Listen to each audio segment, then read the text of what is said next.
I'm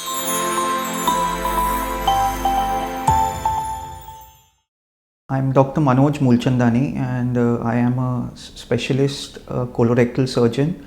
I'm attached with Kokilaben Hospital for more than 6 years and I specialize in minimal invasive colorectal surgery. What I'm going to talk today is about colorectal cancers.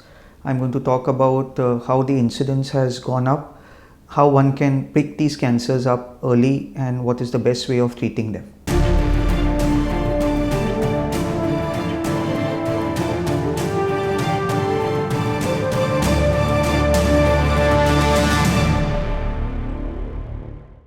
Colorectal cancer today is the third commonest cancer in both males and females, and the incidence has increased.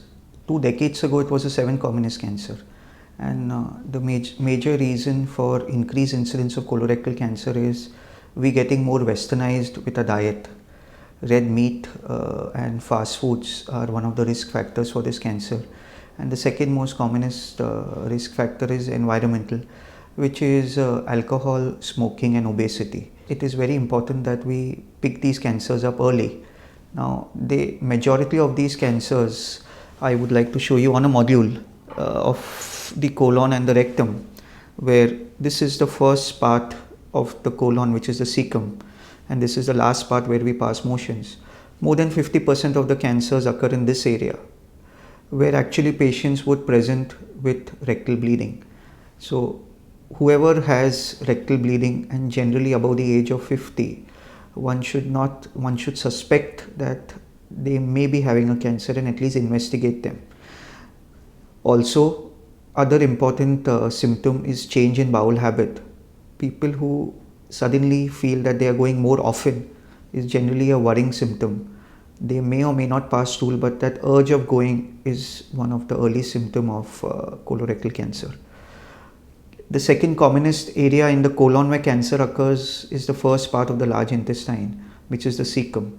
And there patients would present with iron deficiency anemia. So low hemoglobin, please don't treat with just iron medications. Try to rule out whether somebody is losing blood and that blood loss may be related to a cancer. A lot of patients would present very early with low hemoglobin. And if you pick them up at that stage, you can potentially cure them. We have had great advances in diagnostics of colorectal cancer, but the gold standard still is a colonoscopy and a biopsy. So patients whom we suspect with these symptoms, please don't hesitate in recommending a specialist so that at least a colonoscopy is done, and if there is a cancer, it can be picked early. Also, colonoscopy can pick up polyps which are precancerous. And by removing them at the time of colonoscopy, we at least prevent them from getting a cancer. Now, there has been very much advancement in treating these cancers, and in olden days, big cut was needed to operate them, and now we can do these cancer operations through minimally invasive techniques, laparoscopy and robotic. The advantage is patient basically is in hospital for 4 to 5 days, undergoes a big surgery, and in fact is ready to go to work in a couple of weeks, which maybe a decade ago was not possible.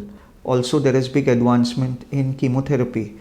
So patients' cancers which have spread, actually now we don't say them that they will live only 6 months, which was said 5 to 7 years back.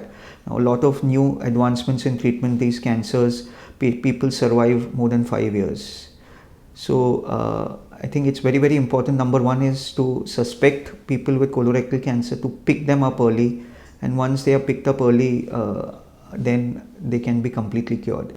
So people with low hemoglobin, people with blood in stool, or people who have change in bowel habit, I request that they should present early so that we can pick these cancers up early and cure them.